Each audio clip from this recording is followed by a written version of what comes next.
നമസ്കാരം. ഈ മണിക്കൂറിലെ വളരെ സുപ്രധാനമായ ഒരു വാർത്തയിലേക്കാണ് പോകുന്നത്. രാഹുൽ ഗാന്ധി വയനാട് ലോക്സഭാ മണ്ഡലത്തിൽ മത്സരിക്കുന്നുവെന്ന വാർത്തയാണ് ഈ മണിക്കൂറിൽ പങ്കുവയ്ക്കാനുള്ളത്. വയനാട്ടിൽ മത്സരിക്കണമെന്ന് രാഹുലിനോട് KPCC ആവശ്യപ്പെട്ടുവെന്നാണ് AICC general secretary Oommen Chandy ഇപ്പോൾ പ്രതികരിച്ചിരിക്കുന്നത്. ഇക്കാര്യം രാഹുലുമായി സംസാരിച്ചുവെന്നും ഉമ്മൻചാണ്ടി പ്രതികരിച്ചു. നിലവിൽ വയനാട്ടിൽ മത്സരിക്കാനിരിക്കുന്ന T സിദ്ദിഖിനെ കാര്യങ്ങൾ പറഞ്ഞ് മനസ്സിലാക്കിയിട്ടുണ്ടെന്നും രാഹുലിന്റെ മറുപടിക്കായി കാത്തിരിക്കുകയാണെന്നും അദ്ദേഹം വ്യക്തമാക്കി.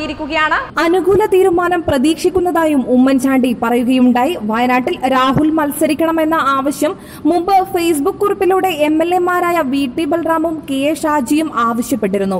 നിലവിൽ ഉത്തർപ്രദേശിലെ അമേഠിയിൽ നിന്നുള്ള MP-യാണ് രാഹുൽ ഗാന്ധി. കേന്ദ്രമന്ത്രി സ്മൃതി ഇറാനിയെയാണ് രാഹുലിനെതിരെ BJP രംഗത്തിറക്കുന്നത്. 2014-ലും സ്മൃതി ഇറാനി തന്നെയായിരുന്നു രാഹുലിന്റെ എതിരാളി. അമേഠിയിൽ വിജയസാധ്യതയെക്കുറിച്ച് സംശയമുയർന്ന സാഹചര്യത്തിലാണ് രാഹുലിനായി പാർട്ടി സുരക്ഷിത മണ്ഡലം തേടുന്നത്. തമിഴ്നാട്ടിൽ നിന്ന് രാഹുലിനെ മത്സരിപ്പിക്കണമെന്നും ആവശ്യമുയർന്നു.